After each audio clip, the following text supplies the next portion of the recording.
Padre, gracias. Que ese sea el sentir de cada uno de nosotros día con día. Poder adorarte, poder agradarte en todo lo que hacemos, en todo lo que decimos, en todo lo que pensamos. Ayúdanos a tener una mente, la mente de Cristo, como dijo el apóstol Pablo a los Corintios, que nosotros tenemos la mente de Cristo. Que podamos vivir de esa manera para agradarte a ti, Señor.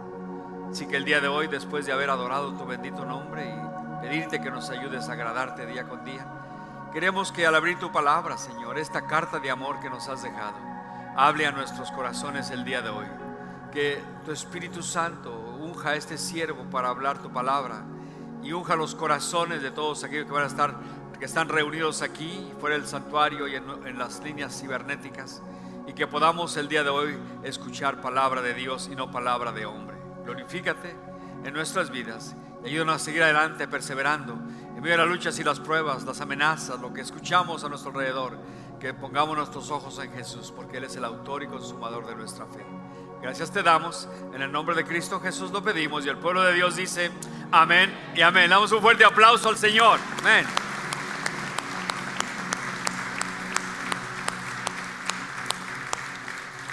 Los jóvenes pueden salir en este momento mientras usted se sienta. Los jóvenes del grado 6 al 10 pueden salir a sus clases. El día de hoy pedimos que de esa manera sea.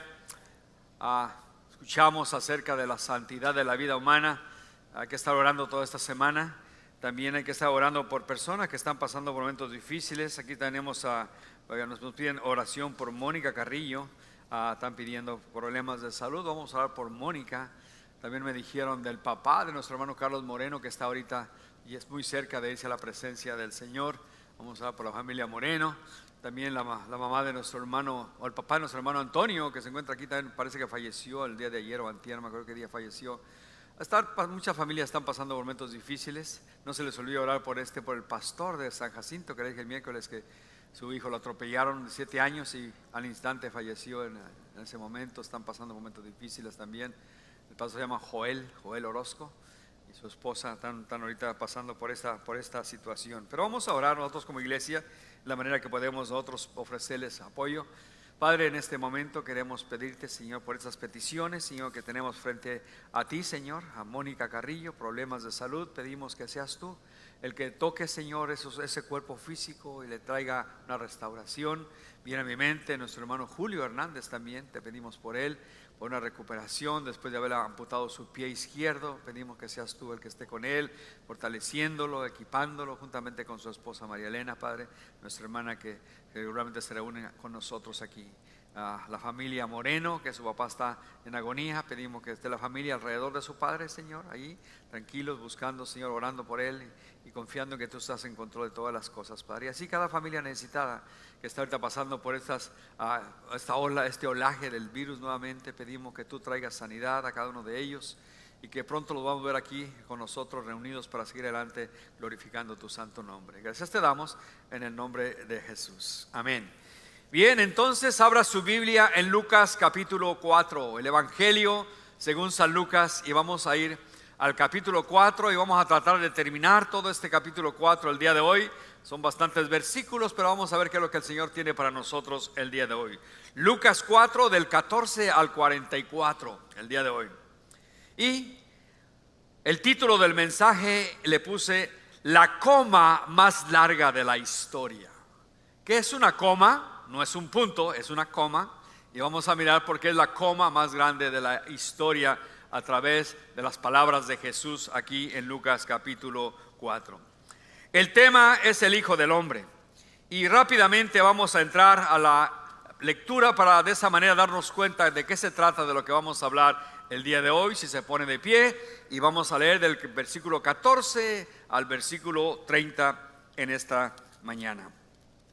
Dice así el versículo 14: Y Jesús volvió en el poder del Espíritu a Galilea, y se difundió su fama por toda la tierra de alrededor, y enseñaba en las sinagogas de ellos, y era glorificado por todos.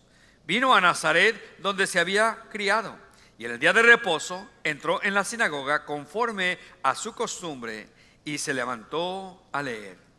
Y se le dio el libro del profeta Isaías, y habiendo abierto el libro, halló el lugar donde estaba escrito: el Espíritu del Señor está sobre mí, por cuanto me ha ungido para dar buenas nuevas a los pobres. Me ha enviado a sanar a los quebrantados de corazón, a pregonar libertad a los cautivos y vista a los ciegos, a poner en libertad a los oprimidos y a predicar el año agradable del Señor. Y enrollando el libro, lo dio al ministro y se sentó. Y los ojos de todos en la sinagoga estaban fijos en él. Y comenzó a decirles: hoy se ha cumplido esta escritura delante de vosotros. Y todos daban buen testimonio de él, y estaban maravillados de las palabras de gracia que salían de su boca, y decían: ¿no es este el hijo de José? Él les dijo: sin duda me diréis este refrán: médico, cúrate a ti mismo de tantas cosas que hemos oído que se han hecho en Capernaum, haz también aquí en tu tierra. Y añadió: de cierto os digo que ningún profeta es acepto en su propia tierra. Y en verdad os digo que muchas viudas había en Israel en los días de Elías, cuando el cielo fue cerrado por 3 años y 6 meses, y hubo una gran hambre en toda la tierra. Pero a ninguna de ellas fue enviado Elías, sino a una mujer viuda en Sarepta de Sidón. Y muchos leprosos había en Israel en tiempos del profeta Elías, pero ninguno de ellos fue limpiado, sino Naamán el sirio. Al oír estas cosas, todos en la sinagoga se llenaron de ira, y levantándose, le echaron fuera de la ciudad, y le llevaron hasta la cumbre del monte sobre el cual estaba edificada la ciudad de ellos, para despeñarle. Mas él pasó por en medio de ellos y se fue. Tome asiento, por favor.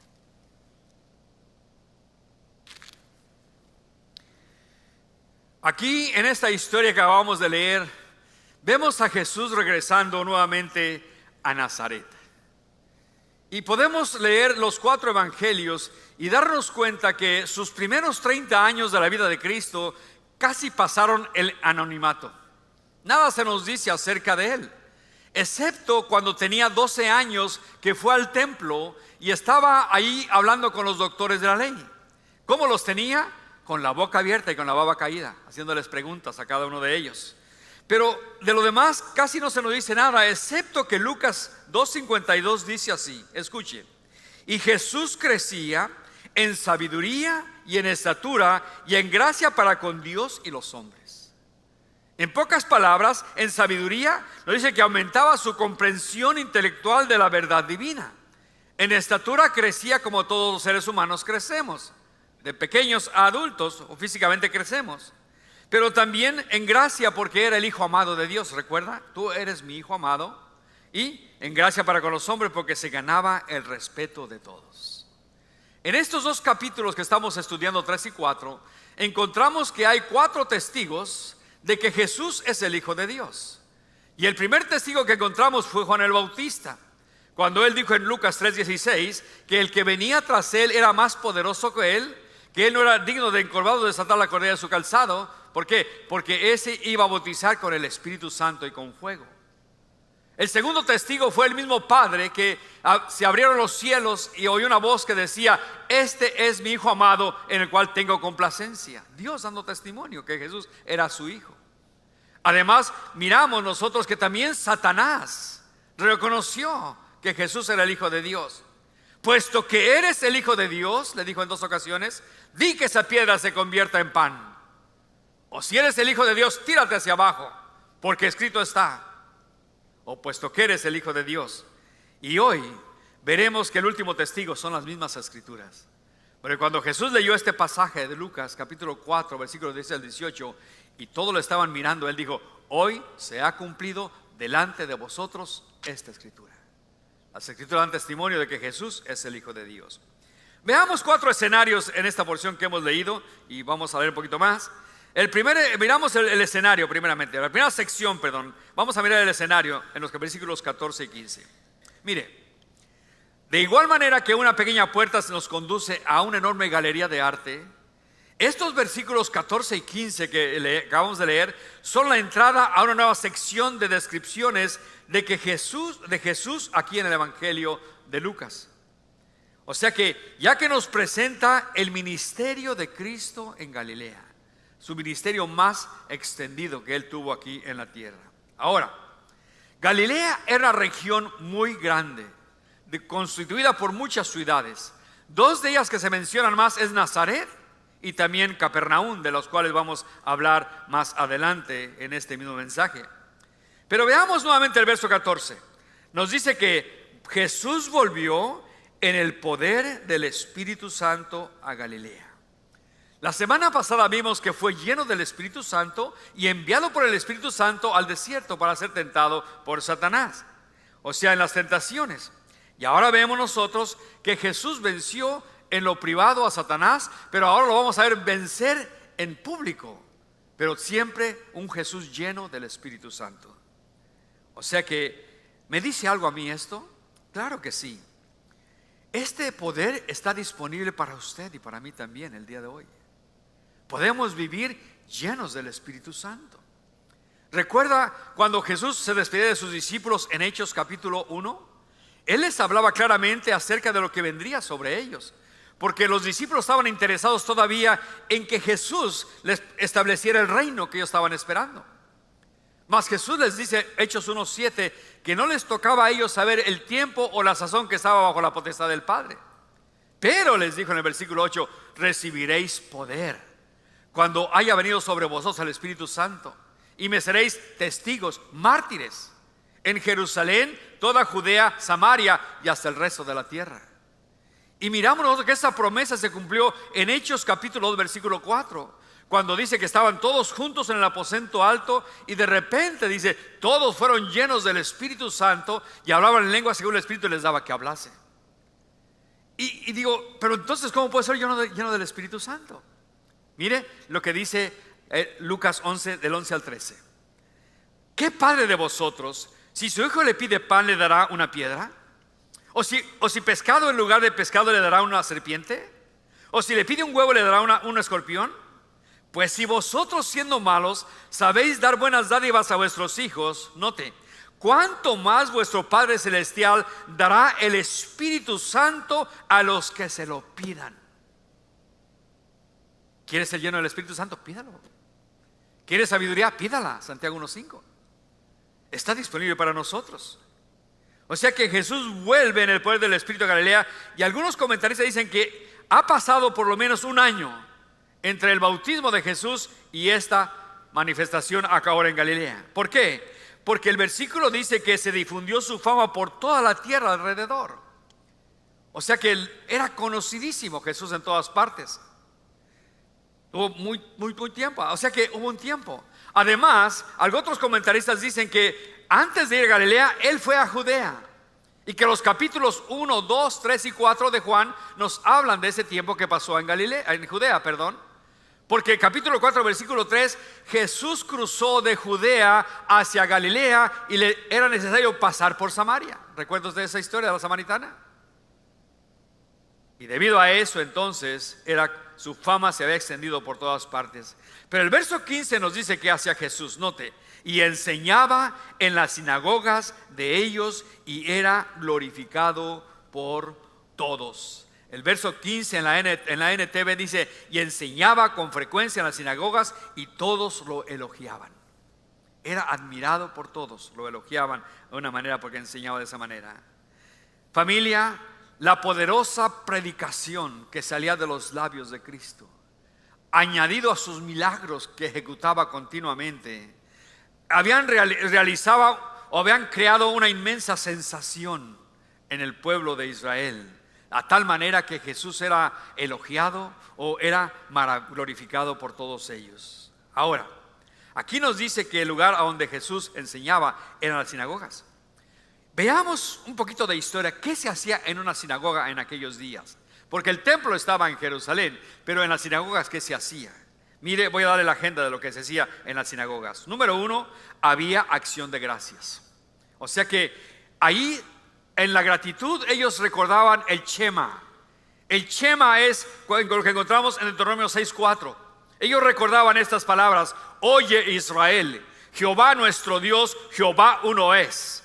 Y amarás a Jehová tu Dios de todo tu corazón, de toda tu alma y con todas tus fuerzas. Era un agradecimiento a Dios por quién era Él con ellos. Número 2, había oraciones con fuertes respuestas de amén, de todos los reunidos en las sinagogas. Número 3, había una lectura del pasaje del Pentateuco, los 5 libros de la ley, en hebreo y después en arameo, que era el idioma de esos días, en esos lugares. Después otro pasaje de los profetas en hebreo y también en arameo. Y después había un sermón, había un mensaje. Vamos a escuchar el mensaje de Jesús el día de hoy que dio ahí en Nazaret. Y por último, siempre cerraban con la bendición sacerdotal como lo hacemos nosotros aquí en Cosecha. O sea que muy similar a lo que hacemos el día de hoy. No es muy contrario. La sección número 2, ahora sí veamos el mensaje de Jesús. Vino a Nazaret, verso 16, donde se había criado. Note esto. Este fue el lugar donde Jesús pasó más tiempo en su vida aquí en la tierra. Por esta razón se le conocía como Jesús, ¿el qué? Nazareno. Jesús de Nazaret o el Nazareno. ¿Recuerda cuando Felipe encontró a Natanael en San Juan capítulo 1 versos 45 y 46? Emocionado, Felipe va y le dice a su amigote del alma, le dijo: hemos hallado a aquel de quien escribió Moisés en la ley, así como los profetas, a Jesús, hijo de José de Nazaret. Y cuando dijo Nazaret, se le pararon los pelos a Natanael y preguntó: ¿puede salir algo bueno de Nazaret? ¿Por qué era esto? Porque Nazaret se encontraba en una región donde la mayoría de gente eran pescadores, porque estaba cerca del mar de Galilea. Eran hombres de pastores, eran gente que, de tal manera que en Hechos capítulo 4, si bien recuerdo, llamaron a los discípulos de Jesús, porque eran de Galilea, hombres del vulgo y sin letras. Si estuviera Kiko con ellos, decían chusma, chusma, chusma, le debían de haber grito de volada. Y Felipe le dice: ven y ve, ven y ve. Y fue Natanael. Y aún no llegaba cuando Jesús le dice claramente: he aquí un verdadero israelita en quien no hay engaño. ¿De dónde me conoces?, le dijo Natanael.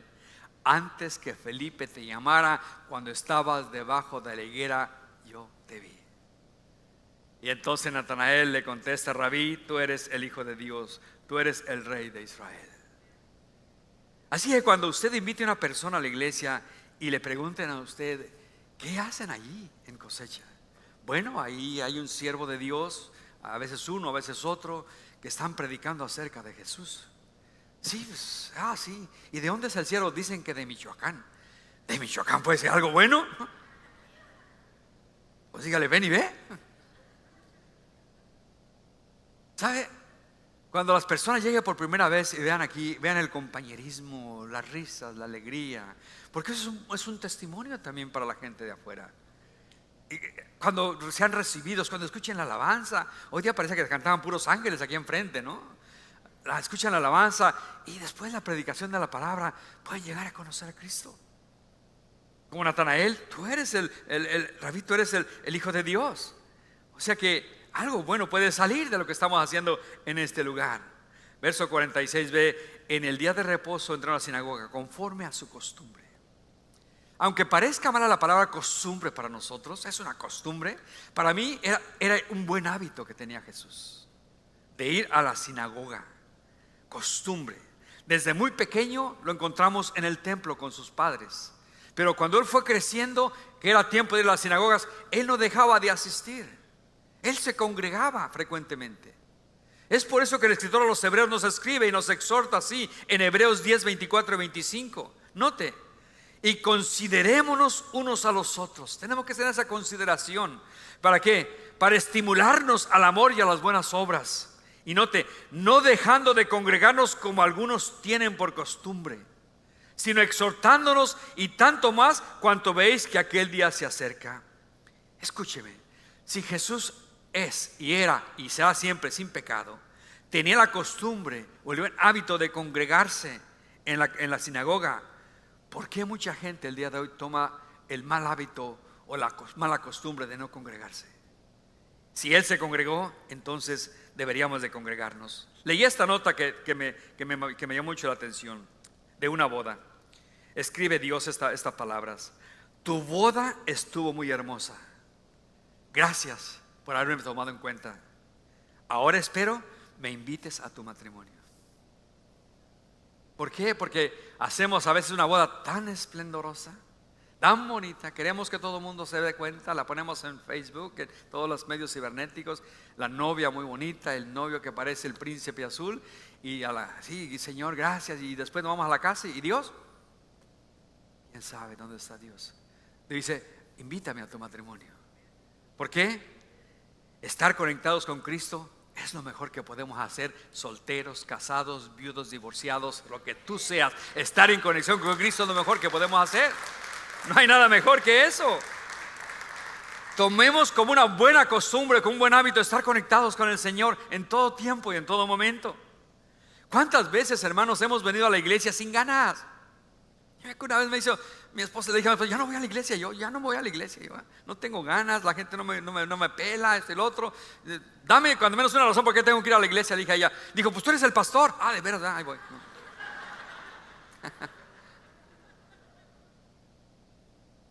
No venimos sin ganas a veces, hermanos, honestamente, a veces venimos sin ganas. Me dice ahorita un hermano ahí a la entrada, mire cómo traiga a mi esposa. Le dije, te va apuchando, hermano, no la traes, te va apuchando. No, pero no es verdad, hermanos, que a veces venimos desanimados, venimos con problemas, con situaciones difíciles. Mire que a alguien se le ha muerto su papá que está aquí, alguien que sepa de su papá ahorita en agonía y corra para allá, pero que haya el deseo de estar aquí. Y de repente uno escucha un canto que le toca su corazón, o alguien se te acerca, te da una palmada, oro por ti, o el mensaje te habla y uno dice, wow, qué bendecido he sido el día de hoy. O sea que siempre que estamos conectados con el Señor, Él nos va a bendecir, y el mejor lugar para conectarnos es la iglesia, porque Jesús está aquí en este lugar el día de hoy y Él quiere bendecir tu vida, así como quiere bendecir también la mía. Así que si ya se te hizo una costumbre o un mal hábito no congregarte, mira a Jesús y pídele que te dirija qué es lo que tienes que hacer. Yo te aseguro que Él te va a decir, congrégate ahora mismo. Entonces Jesús se levantó a leer el libro. Era un rollo del profeta Isaías, y habiendo abierto el libro, el rollo, halló el lugar donde estaba escrito así: Isaías 61, 1 y 2, pero nosotros lo tenemos aquí en Lucas capítulo 4, versos 18 y 19. Leámoslo juntos nuevamente, porque ese es el mensaje y vamos después a hablar de él. Leámoslo juntos, ¿ya? Lee 1, 2 y 3. El Espíritu del Señor está sobre mí, por cuanto me ha ungido para dar buenas nuevas a los pobres. Me ha enviado a sanar los corazones quebrantados, a pregonar libertad a los cautivos y vista a los ciegos, a poner en libertad a los oprimidos, a predicar el año agradable del Señor. Ahora leamos Isaías 61 para encontrar la gran coma, o la coma más larga de la historia, por favor. Váyase a Isaías 61, versículos 1 y 2. Y encontremos la gran coma, la coma más larga de la historia. Isaías escribió así: el Espíritu de Jehová el Señor está sobre mí, porque me ungió Jehová, me ha enviado a predicar buenas nuevas a los abatidos, a vendar los corazones quebrantados, a publicar libertad a los cautivos y a los presos apertura de la cárcel, a proclamar el año de la buena voluntad de Jehová. Y ahí paró Jesús, porque lo que sigue es: y el día de la venganza de nuestro Dios. Esa es la gran coma, o la coma más larga de la historia, en la cual nos encontramos ahora usted y yo, porque Jesús paró antes de llegar a el día de la venganza del Señor. Alguien dijo que esta es la coma más grande de la historia, de ahí tomé el título del mensaje. Se cuenta la historia de un matrimonio de mucho dinero, donde la esposa se fue de vacaciones al norte de África, y al estar allí se encontró con un diamante que valía $75,000 y lo quería comprar. Pero antes de comprarlo dijo: le voy a enviar un texto y una foto a mi esposo para que sepa lo que voy a hacer, que me dé permiso. Es una esposa que sabía someterse.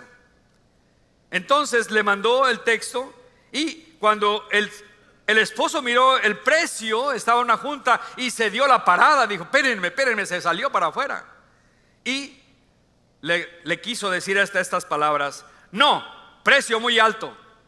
Pero nunca puso la coma enseguida de no. Entonces ella entendió: no, precio muy alto, y lo compró. ¿Ves la importancia de la coma? Y aquí en Isaías había una coma, no un punto. Mas Jesús se detuvo. ¿Por qué? Simple y sencillamente que tenemos que entender que Jesús viene por segunda vez, y en su primer venida, recuerde, Él no vino para condenar al mundo, sino para que el mundo sea salvo por medio de Él. O sea que en su primer venida su propósito era ofrecer salvación, ofrecer perdón, pero en su segunda venida Él sí viene a traer juicio. Lo podemos nosotros entender claramente. Él viene como juez. Jesús declaró claramente a lo que Él había venido en Lucas 19:10, porque el Hijo del Hombre vino a buscar y a salvar lo que se había perdido. Y como todos nos descarriamos, de acuerdo a Isaías, cada quien se apartó por su camino, todos necesitamos un Salvador. A los judíos Él les dijo estas palabras: yo no vine a los justos, sino a los pecadores, para llamar a los pecadores al arrepentimiento. Ahora, ¿cómo sabemos que Jesús será el juez? Él lo dijo en Juan 5:27 al 29. Hablando de la autoridad que Él tiene, dijo: y también le dio autoridad de hacer juicio por cuanto es el Hijo del Hombre. No os maravilléis de esto, porque vendrá hora cuando todos los que están en los sepulcros oirán su voz, y los que hicieron lo bueno saldrán a resurrección de vida, mas los que hicieron lo malo a resurrección de condenación. Jesús será el juez de vivos y muertos cuando Él regrese por segunda vez. Hermano, hermana, tú que ya eres cristiano, quisiera que meditaras un poquito en esto como yo estuve meditando. ¿Estás agradecido o agradecida porque Cristo no vino antes de que tú te entregaras a Cristo? ¿Le has dado gracias a Dios por eso? Porque a veces no sabemos agradecer. Aquí le doy gracias a Dios de tantas cosas, pero primordialmente porque fue paciente para contigo, para conmigo. ¿Cuántas veces nos hablaron de Cristo y siempre rechazábamos esa idea? Es por eso, amigo, amiga, que estás aquí o estás mirándome en líneas cibernéticas. Hoy es el día de salvación para ti. ¿Te ha esperado hasta el día de hoy el Señor para que tú te entregues a Él? El apóstol Pedro, escribiendo su segunda carta, capítulo 3, versículo 9, él dice claramente que Dios no ha hecho a un lado sus promesas, sino que es paciente para con nosotros, no queriendo que nadie se pierda, sino que todos procedamos al arrepentimiento. Así que si no te has entregado a Cristo, sé parte de esta gran coma, la coma más larga de la historia, el pacto de la gracia, en donde tú te entregues a Cristo con todo tu corazón. O sea que podemos nosotros tener en cuenta esto. Lucas 4:20, y enrollando el libro, dice, lo dio al ministro y se sentó. Aquí vemos que era un rollo, no era un libro o una Biblia como la que tenemos nosotros. Además, eso de que se sentó no indica que se bajó de la plataforma y se fue a sentar allá como estamos aquí. No, el escenario era diferente en aquellos días. El maestro leía y después tenía dónde sentarse, mientras que la audiencia estaba de pie. Así que el próximo domingo cambiamos las cosas, hermano. Véngase preparado, ¿no? Yo me traigo mi silla y usted, para que sienta lo que siento, ¿no? Vamos a cambiar el escenario de esa manera para ver qué pasa, ¿no? Isaías 49:8 dice: así dijo Jehová, en tiempo aceptable te oí, y en día de salvación yo te ayudé. Hoy es el día de salvación para aquel que no conoce a Cristo todavía. Sigue diciendo el versículo 20: y los ojos de todos estaban fijos en Él. ¿Por qué? Porque esperaban la explicación del mensaje, la escritura que había leído de Isaías 61:1-2. Ellos esperaban que empezara Él a dar el sermón. Y el sermón empezó así en el versículo 21: hoy se ha cumplido esta escritura delante de vosotros. Aquí tenemos un testigo más de que Jesús es el Hijo de Dios. La escritura, a diestra y siniestra, nos dice que Él es el Hijo de Dios. Y aquí Jesús dice: aquí se ha cumplido esta escritura, que yo soy el Hijo de Dios.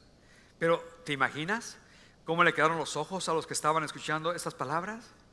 ¿Por qué? Porque ellos esperaban al Mesías en esos días. Es más, cuando ellos miraron a Juan el Bautista, usted lea el Evangelio de Juan, y vinieron y le preguntaron: ¿eres tú el Cristo? No, no lo soy. ¿Eres Elías? Tampoco. Soy solo una voz que clama en el desierto. Venga a preparar el camino para la llegada del Señor. Ellos estaban con anhelo. Y Jesús le dice ahora: hoy se ha cumplido esa escritura. Hoy yo estoy aquí como el ungido de Dios. ¿Para qué? Para traer buenas nuevas a los pobres, para sanar los corazones quebrantados, para poner libertad a los cautivos, para abrir las puertas de las prisiones, para darles vista a los ciegos. Sección 3, miremos la reacción del pueblo en la sinagoga. Y todos daban buen testimonio, verso 22 de él. Estaban maravillados de las palabras de gracia que salían de su boca. La audiencia estaba anonadada, asombrada de la inigualable habilidad para hablar que Jesús tenía y el poder que tenía para sanar y expulsar demonios. Así como estuvieron los que escucharon el sermón del monte en Mateo 5 al 7. Al final ellos dijeron: este habla con autoridad. ¿Recuerda usted en el capítulo 7 que lo mandaron a apresar los líderes religiosos? Vayan y traigan a ese Jesús de Nazaret, tráiganlo preso. Y cuando lo escuchan hablar, que Jesús dice en el capítulo 7: el que tenga sed, venga a mí, beba. Y empezaron un mensaje el Señor y regresaron con las manos vacías y le dijeron: ¿por qué no lo trajeron? En Juan 7:46, mire cómo contestaron estos hombres: jamás hombre alguno ha hablado como este hombre. O sea que aquí en la sinagoga de Nazaret, mientras Jesús enseñaba, la audiencia estaba maravillada de las palabras de gracia que salían de su boca. Más de pronto empezaron a dudar, empezaron a cavilar en sus mentes y en sus corazones. Pero ¿no es este el hijo de José? Lucas no nos allana todo, pero lo que dijeron lo encontramos en Mateo 13:55. Lo expande más. ¿No es este el hijo del carpintero? ¿No se llama su madre María? ¿Y sus hermanos Jacobo, José, Simón y Judas? ¿No están todas sus hermanas con nosotros? Por cierto que son medios hermanos, pero aquí están con nosotros. Usted sabe que Jacobo es Santiago, el que escribió nuestro libro que tenemos, y Judas es el que tenemos el libro antes de Apocalipsis. Pues después llegaron ellos a crecer más adelante. ¿No lo miramos en el barrio jugando con nuestros hijos? A este hombre jugaba con ellos. ¿Cómo que es el hijo del carpintero y es el Mesías? No encaja. Esto estaban cavilando en sus mentes. ¿No le ha sucedido a usted que a veces ve un concurso de personas que están cantando y viene una persona chaparrita y: hola, yo me llamo Juan y voy a cantar agradecimiento? ¿De dónde le salió esa voz a ese enano, no? No encaja. O llega otro grandulón así y habla como Chabela. Oye, ¿qué?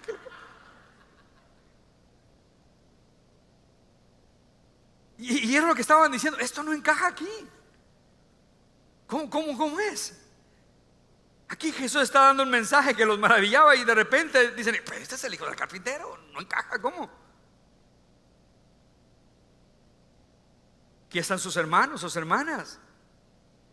En ese momento, Jesús, que conoce tus pensamientos y mis pensamientos y los pensamientos de ellos, empieza a decir en el verso 23: sin duda me diréis este refrán: médico, cúrate a ti mismo. En otras palabras, pruébanos lo que estás diciendo, porque del dicho al hecho hay mucho trecho, Jesús. Lo estaban retando a mostrar su poder. Por eso Jesús continúa diciendo: de tantas cosas que hemos oído que has hecho en Capernaum, haz también aquí en tu tierra. Sin embargo, aquí la cuestión no era por falta de evidencias, honestamente. Aquí el problema era el corazón de la gente de Nazaret. No creían en él. Ninguna cantidad de milagros los iba a satisfacer a ellos. Su corazón estaba endurecido en contra de él. Y hay ocasiones que así tratamos a Dios nosotros. Si en verdad, Señor, quieres que yo haga, que yo te crea, hazme un milagro. Hay afuera gente que le dice: pues Diosito, si quieres que yo vaya a la iglesia, pues dame el número del loto, son 200 millones. Y yo voy a creer en ti. Voy a comprarle la iglesia al pastor ese que está ahí de Michoacán, para que ya se acabe el brote que anda recogiendo dinero. Y si se gana la lotería, le aseguro que jamás lo volvemos a ver en la iglesia, esa persona. Recuerda a unos religiosos que le decían a Jesús: desciende de la cruz, si eres el Hijo de Dios, y vamos a creer en ti. El corazón de los religiosos. A ver la incredulidad de ellos, Jesús les dice algo más. Versos 24 al 27. De cierto os digo, dice, amén, amén. Empieza a decir una declaración muy importante. Lo estaban rechazando cuando dice que no hay profeta que sea acepto en su propia tierra. Qué interesante suena esto. ¿Le dice algo a usted de ver cómo sus familiares lo rechazan a usted? Porque los hermanos de Jesús tampoco lo creían en él al principio, lo rechazaban. Entonces, que no le caiga de sorpresa que su mamá le diga: te prefiero marihuana en lugar de cristiano. Porque hay mamás que dicen a los hijos: no te quiero ver con esa bola de aleluyas, te prefiero marihuana en lugar de que seas cristiano. Y saben lo que dicen, ¿verdad? Entonces Jesús le recuerda dos historias que los judíos no deseaban recordar, de dos profetas. Uno se llamaba Elías y el otro Eliseo. Y la primera historia se encuentra en 1 Reyes capítulo 17, verso 28 al 24. En el contexto, en esta historia, tenemos a un pueblo gobernado por un rey y una reina paganos, Acab y Jezabel. A estos vino el profeta Elías y les habló diciendo, porque habían llevado al pueblo a la idolatría: vive Jehová, Dios, el Dios de Israel, en cuya presencia estoy, que no habrá lluvia ni rocío en estos años, sino por mi palabra. Eran días terribles. Dios manda al profeta Elías y le dice: ve primeramente a un arroyo y los cuervos te van a alimentar. Cuando se acabó el agua allí, dijo: ahora ve a una viuda en Sareptas de Sidón. Ahí había una mujer viuda. Ella te va a sustentar por unos días allí. Al llegar allí, encontró a esa viuda recogiendo leña. Y Elías le dijo: te ruego que me traigas un poco de agua para beber, y también tráeme un bocado de pan. Ella dijo: no tengo pan cocido, solo un puñado de harina y poco aceite. Así que voy a cocinar lo último que tengo para que mi hijo y yo comamos y después moriremos. Elías le dijo: no tengas temor, haz como has dicho, pero hazme a mí primero de ellos una pequeña torta, y luego harás para ti y tu hijo. Verso 14 a 16. Porque Jehová, Dios de Israel, ha dicho así: la harina de la tinaja no escaseará, ni el aceite de la vasija disminuirá, hasta el día en que Jehová haga llover sobre la faz de la tierra. ¿Qué haría usted? Usted tiene solamente dos pedazos de pan, ¿verdad? Uno para usted, otro para su hijo, y usted después de eso vamos a morir.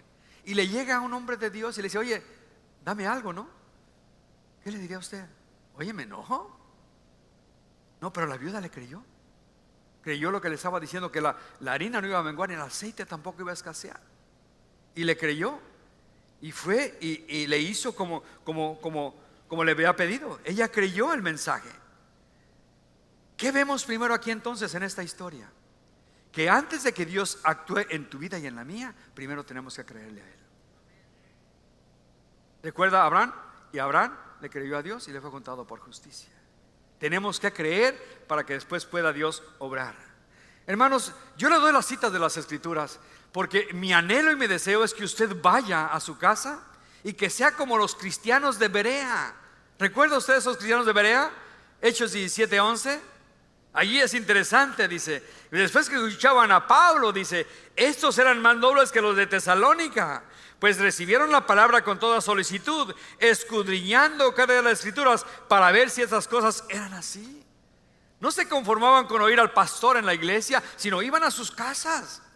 Y a ver, vamos a sacarle más jugo a esta historia de Elías, porque la segunda historia es más interesante. Se encuentra en 2 Reyes capítulo 5. Ahí encontramos a un hombre, a un general de un ejército, dice el capítulo 5, un varón grande delante de su rey, el rey, y le tenían alta estima. Naamán era popular, famoso, con mucho poder, en extremo valeroso, pero leproso. Y en sus muchos ataques a Israel, llevaban gente cautiva a Siria, y ellos tenían a una mujer judía como sirvienta en su casa de Naamán. Cuando esta mujer se dio cuenta de la enfermedad de su amo, le dijo a su ama: oh, dice, si mi señor fuera a Samaria, dice, allá hay profeta de Dios, él lo sanaría. Cuando Naamán escuchó esto, fue al rey y le pidió permiso para ir a Israel. Y el rey de Israel le envió con una carta para el rey de Siria, perdón, le envió con una carta al rey de Israel. Y le dice así: te envío a mi siervo Naamán para que lo sanes. El rey de Israel se rasgó su ropa y dijo: este está loco, ¿cree que soy Dios o qué? Dice. Pero cuando Eliseo escuchó que el rey se había rasgado sus ropas, dice: mándalo para acá y verán que hay profeta en Israel. Imagínese usted, yo me imagino que Naamán, como era muy popular, llegó con una carroza con sus rines cromados y venía tocando música de rap. Traía sus guardias con sus lanzas bien de oro y con sus lentes oscuros, y ahí van caminando al pie de la carroza. Llegan donde está la casa del profeta Eliseo, y Eliseo decía: oh, ya llegó el leproso, ya llegó Naamán. Y dice: dile que se vaya a bañar y que se meta 7 veces en el río Jordán y va a ser sano. Y es interesante, ¿no? Yo creo que Naamán contestó en inglés: ¿what? ¿Cómo? No puede ser, ¿que qué? Según de Reyes 5:11, mira lo que pensaba Naamán: he aquí yo decía para mí, saldrá él luego e invocará el nombre de Jehová su Dios, y alzará su mano y tocará el lugar y sanará mi lepra. Hay 2 ríos más grandes en Siria, Farfán y Calimán, no sé cómo se llamaban, no me acuerdo los nombres. Allí el agua está más limpia que este cochino Jordán, dice. Si me bañara allí, ¿no sería mejor limpio que esto? Pero sus criados, ¿no?, lo que le dijeron: Padre mío, si el profeta te mandara alguna gran cosa, ¿no lo harías? ¿Cuánto más diciéndole: lávate 7 veces y serás limpio? Y fue Naamán al río Jordán. Imagínense la escena, yo me la imaginé porque tiene que hacerse fotografías, ¿no? Se metía una vez y volteaba y ahí está la mancha todavía. 2, 3, yo que a la 4ª vez Naamán como que dijo: si este profeta me mintió, le voy a tumbar la cabeza ahorita, ¿no? Era gente de guerra, no era cualquier persona. 5, 6, y cuando se metió la 7ª vez, dice que su carne se volvió como la carne de un niño y quedó limpio en Israel. Hermanos, yo no sé usted, pero cuando uno lee estos milagros del Señor con este tipo de personas, hay veces que uno se quebranta y uno dice: wow, qué Dios tan poderoso tengo. Ese es nuestro Dios, familia. Un Dios que cumple lo que promete. Cuando da palabra de Dios, cuando sale su promesa se cumple. Lo que resta por cumplirse en nuestras vidas como cristianos, Él las va a cumplir. Cristo prometió regresar por nosotros y Él lo hará. Él no nos mintió ni nos va a mentir nunca. Confiemos en las promesas del Señor. Ahora, la intención de Jesús era clara e inequívoca al mencionarle estas 2 historias. Dios había traído al Mesías, lo tenían frente a sus ojotes. Hoy se ha cumplido esta escritura delante de vosotros. Pero como siempre, esta salvación es para quienes reconocen que tienen pobreza espiritual, para aquellos que saben que tienen un corazón quebrantado por el pecado, para aquellos que necesitan ser liberados, que necesitan vista espiritual. O sea que estos no estaban dispuestos a creer en Él. Era demasiado para esta gente lo que le estaba diciendo Jesús. Eran muy orgullosos, arrogantes. No pudieron soportar estas historias que le contó Jesús.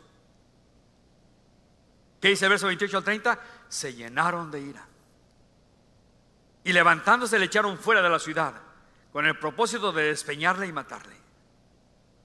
¿Se imagina que un día yo le predico un mensaje y usted se enoja tanto conmigo que me sube arriba y me tira hacia abajo?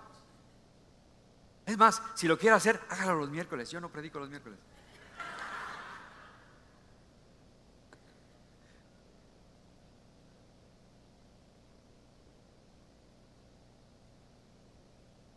¿Sabe por qué se enojaron? Porque Jesús le puso el dedo en la llaga. Cuando te ponen el dedo en la llaga, te enojas. Yo puse aquí, siempre decimos, ¿no? Le pegó en la trompa al perro. Por eso empezaron a ladrar contra él. Jesús le dijo: tanta esa viuda que ni siquiera es judía, una gentil de Sarepta de Sidón, y ese sirio llamado Naamán creyeron. ¿Y ustedes qué? Ustedes no solamente dudan, sino son incrédulos. Algunos comentarios dicen que Jesús nunca regresó a su tierra. Otros dicen que regresó una vez, pero él no volvió para allá. Pero ¿cuál debe ser la reacción de nosotros como cristianos? Creo que Dios quiere. Él quiere que seamos agradecidos con Él por lo que ha hecho por nosotros, por lo que está haciendo y por lo que hará. Decirle constantemente: gracias por salvarme. Hay un dicho que yo constantemente lo pronuncio y mi esposa es testigo. Antes de bajarme de mi cama, antes de poner los pies en la tierra, yo digo: Padre, yo sé que soy tu hijo, porque he creído en Cristo Jesús. Ayúdame el día de hoy, al poner mis pies sobre esta tierra, sobre este piso, a vivir como tu hijo. Guarda mi boca, guarda mi mente, mis ojos, mis oídos, todo lo que me lleve a alejarme de ti, guárdalo, Señor. Somos hijos de Dios y tenemos que vivir como Él quiere. Rápidamente veamos la sección que sigue, la predicación de Jesús, es lo que sigue enseguida. Jesús descendió a Capernaum, la predicación más adelante. ¿A dónde fue? A Capernaum, se fue para allá, ciudad de Galilea. ¿Qué hacía allí? Les enseñaba nuevamente en el día de reposo. El hábito de Jesús era ir a la sinagoga, en ocasiones a escuchar y en ocasiones a enseñar, cuando se le invitaba. Cuando él iba a la sinagoga y no enseñaba, no estaba criticando al que estaba enfrente. Él tenía mucho que criticar a los fariseos. Pero sabe, cuando venimos a la iglesia, no venga usted a criticar cómo cantaron las hermanitas enfrente, cómo estaban desafinadas, y pobre del bajo que no sabe ni tocarlo. No esté con esos pensamientos: pobre pastor, hay que mandarlo a la escuela, no sabe predicar. No, usted viene a estar en armonía, en compañía con sus hermanos en la fe, a orar juntos, a glorificar el nombre del Señor y a escuchar su palabra. Mire, Jesús advirtió a los que le seguían a ellos en Mateo 23, versículos 2 y 3. Les dijo: en la cátedra de Moisés se sientan los escribas y los fariseos, así que todo lo que les digan y que hagan, guárdenlo. Pero no imiten lo que ellos hacen, porque ellos dicen y no hacen. O sea que tenemos que nosotros aprender a separar las cosas. Venimos a la iglesia a estar en la presencia del Señor. No venimos a criticar, no venimos a murmurar, no venimos a pasar un mal tiempo. Venimos a estar en la presencia del Señor. Estaba en la sinagoga un hombre que tenía un espíritu de demonio. Él lo interrumpió a Jesús y exclamó a gran voz diciendo: déjanos, ¿qué tienes con nosotros, Jesús Nazareno? ¿Ha venido para destruirnos? Yo conozco que eres el Santo de Dios. Y esto me gustó mucho, porque Santiago 2:19 dice que también los demonios creen en Dios y tiemblan, ¿verdad? Y hay una gran diferencia entre creer en Dios y creer a Dios. Quiero que entendamos eso. Hay mucha gente que le hablas de Dios y: yo siempre he creído en Dios desde que estaba chiquitito así. Yo siempre he creído en Dios. La gran pregunta es: ¿le has creído a Dios? ¿Le has creído que Él envió a su Hijo a este mundo a morir por ti en la cruz del Calvario? ¿Le has creído que Él dice que si tú crees en Él tienes vida eterna? Creer en Dios, hasta los demonios creen y tiemblan. Debemos creerle a Dios, no solamente creer en Dios. Jesús le dice al demonio: cállate y sal de él. La orden de Jesús fue suficiente para que él saliera. Lo derrumbó por el piso, pero no le hizo ningún daño. Enseguida, versos 38 al 39, Jesús sana también a las suegras. Hermana, glorifíquese, gloria a Dios. También la sana hacia suegra. Alguien dijo esto y bueno, se lo voy a decir porque me lo compartieron, que no está muy bien dicho. Dice: ¿sabes por qué negó el Señor a Jesús 3 veces? Le dije: no, ¿por qué? Porque sanó a su suegra. Una broma, mal gusto, ¿verdad? Jesús siguió su jornada, salió de la sinagoga y entró en casa de Simón. ¿Cuál Simón? Simón Pedro. La suegra tenía fiebre, estaba enferma y le rogaron por ella. Interesante, porque si Pedro fue el primer papa, ¿por qué estaba casado? ¿No le parece una buena pregunta? Bueno, pero entonces, ¿por qué? Porque nunca fue papa. En otras palabras, son puras papas de que él fue papa, ¿no? Ahora, note lo interesante aquí. Cuando Jesús va y sana a la suegra de Pedro, le da algo más. Le da fortaleza, porque inmediatamente ella se para y empieza a servirles a todos. ¿Le ha pegado a usted el COVID? ¿Cuánto tiempo duró con las secuelas? No quería ni abrir los ojos, ¿verdad? En ocasiones, ¿verdad? La cabeza, la otro, y acostado nomás, ¿no? Pero ¿sabe qué? Esto ilustra algo muy interesante, muy importante, la sanidad de la suegra de Pedro. Cuando tú tienes un encuentro personal con Cristo y Él sana tu alma, Él toca tu vida, lo primero que tú quieres hacer es servirlo. Es servirlo inmediatamente, servirlo a Él también. Eso es muy importante. Y por último, mire, al ponerse el sol, verso 40 al 44. Esta frase es muy interesante, hermanos, porque dice que al ponerse el sol le trajeron a muchos enfermos y endemoniados, y a todos los sanaba y expulsaba demonios. Pero este ponerse el sol nos habla que cuando Cristo llegó a la casa de Pedro, era un viernes a las 6 de la tarde, pero cuando la gente vino era un sábado a las 6 de la tarde, cuando se acababa el día de reposo. Y el punto es es que la religión judía impedía que vinieran a Jesús a buscar ayuda en el día de reposo especialmente. O sea que esto es algo interesante para nosotros. Y note también algo muy importante: los de Nazaret lo expulsaron, los de Capernaum querían que se quedara. Quédate, no te vayas. Y para concluir, ¿qué nos impide venir a Jesús? ¿Qué te impide a ti? Porque déjeme decirle algo, a los judíos era su religión, y mucha gente el día de hoy es su religión también. Y no importa si es una religión católica o religión, cualquier otra religión, pero déjeme decirle algo: dentro de cada congregación cristiana hay mucha gente religiosa. Mucha gente que solamente viene a la iglesia los domingos y nunca se acuerda de leer la Biblia, sino es como una religión. Y cuando el pastor hace la invitación de recibir a Cristo, esa persona, su religión le impide venir. ¿Sabe por qué? Porque dicen: no, pues todos creen que soy cristiano o cristiana, me da vergüenza levantarme. No. Déjame decirte algo con toda la autoridad de la palabra del Señor: todo pecador necesita un día venir y arrepentirse. No importa si es chico o es mediano o es grande, todos necesitamos pasar por el mismo proceso. Tú no eres cristiano o cristiana porque vienes a la iglesia. Ve a McDonald's todos los días y jamás serás un Big Mac. Nunca. Nadie se convierte en una cosa por estar en cierto lugar. Tú tienes que tener un momento en que tú vienes a Cristo arrepentido, arrepentida, y le pides perdón por tus pecados y le invitas a que entre en tu corazón y lo recibes como Señor y Salvador de tu vida. Así que, ¿qué te impide venir a Jesús? ¿Tu religión? ¿Tus buenas obras que haces? ¿Tu filosofía? ¿Tu manera de pensar? ¿Estás muy joven todavía? ¿Esperas que estés viejo como el pastor para entregarte a Cristo? ¿Qué es lo que te impide venir a Él? Amigo, que me escuchas, ¿qué te impide venirte a Cristo?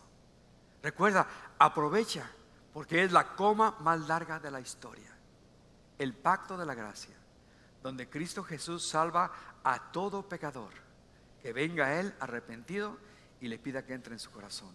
¿Qué te impide hacer eso? ¿Por qué no oramos? Padre, te damos gracias. Gracias por tu palabra, Señor. Gracias porque ella es viva y eficaz y más cortante que toda espada de dos filos. Ayúdanos, Señor, a procesar todo lo que hemos escuchado y aún ir a nuestras casas, Señor, y leer esas bellas historias del profeta Elías y Eliseo, Señor, y ver la historia que Jesús contó allí en Nazaret y ver cómo podemos aplicarla a nuestras vidas. Así que pedimos por la iglesia, Señor. Ayúdanos a ser una iglesia viva, una iglesia que se mueve, Señor, una iglesia que ama, una iglesia que está dispuesta a darlo todo, así como Cristo lo dio por nosotros. Pero a la misma vez, si hay una persona en línea o dentro del santuario, aquí quizás vienes por primera vez, o quizás estás aquí por mucho tiempo, pero nunca te has entregado a Cristo, nunca has hecho una profesión de fe, yo te invito el día de hoy a que te unas a mí y hagas una oración conmigo. Recuerda, la oración nos salva, es tu fe. Somos salvos por gracia por medio de la fe. Es tu fe la que va a hacer la conexión con Dios. Recuerda, sin fe es imposible agradar a Dios, dice el libro de los Hebreos. Así que yo te invito a que hagas una oración, pero hazla con fe. Amigo que me escuchas en línea, tú puedes hacer también la oración conmigo y de esa manera el día de hoy tener esa conexión dejar a un lado la religión y empezar una relación personal con Cristo. Así que donde quiera que te encuentres, yo te invito, recibe a Cristo el día de hoy y recibirás al autor de la vida, al único que puede perdonarte, salvarte y llevarte con Él al cielo. Así que haz conmigo esta oración. Si estás dispuesto o dispuesta a entregar tu corazón a Cristo genuinamente, di: Padre Celestial, yo vengo a ti en el nombre de Jesús, y el día de hoy te pido que me perdones. Límpiame, ayúdame a caminar cerca de ti. Jesucristo, yo te abro mi corazón y te recibo como Señor y Salvador de mi vida. Lléname con tu Espíritu Santo y guíame con tu santa palabra. Gracias por perdonarme y por salvarme, en el nombre de Jesús. Amén y amén. Si estás en línea, bienvenido, bienvenido a la familia de Dios. Si estás en el santuario también, bienvenido a la familia de Dios. En línea, llámanos, hay un teléfono en la pantalla y con gusto te vamos a contestar. No te contestamos, déjanos el mensaje y tu número de teléfono para poder conectarnos contigo y enviarte una Biblia, Nuevo Testamento, que ayuda al nuevo creyente. Con mucho gusto lo haremos. Pero si estás aquí dentro del santuario o fuera del santuario y hiciste la oración conmigo, déjanos saber ahora mismo. ¿Por qué? Porque queremos gozarnos contigo, porque hay gozo en la presencia de Dios cuando un pecador se arrepiente. Así que hiciste la oración de recibir a Cristo, no levanta tu mano. Di: pastor, yo hice la oración con usted el día de hoy y con mucho gusto te vamos a ayudar también a ti. ¿Alguien hizo la oración de recibir a Cristo? Todos somos creyentes, ahí tenemos una persona. Dios te bendiga. Muy bien. De este lado, Dios te bendiga. Bienvenida a la familia de Dios también. Bueno, gloria a Dios. Alguien se va a acercar para ustedes para regalarles una Biblia y empezar un proceso que se llama discipulado, para que ustedes puedan crecer en las cosas de Dios. Si es una mujer le va a hablar. Si es un varón le va a hablar a usted. Así que vamos a orar por las misiones en este momento. Después regreso a la bendición sacerdotal, pero vamos a orar por las misiones en este momento. Vamos a recoger la ofrenda misionera y las personas que reciben a Cristo. Alguien se va a acercar para poderles hablar a ellas también. Padre, te damos gracias por esta ofrenda misionera. Pedimos que tú bendigas al dador alegre, Señor, aquel que provee para estas misiones. Ayúdanos a los que estamos al cargo de ellas, de las finanzas, a tener claridad, transparencia en todo lo que hacemos, Padre. Así que bendice pues aquel que el día de hoy apoya las misiones, en el nombre de Jesús. Amén y amén.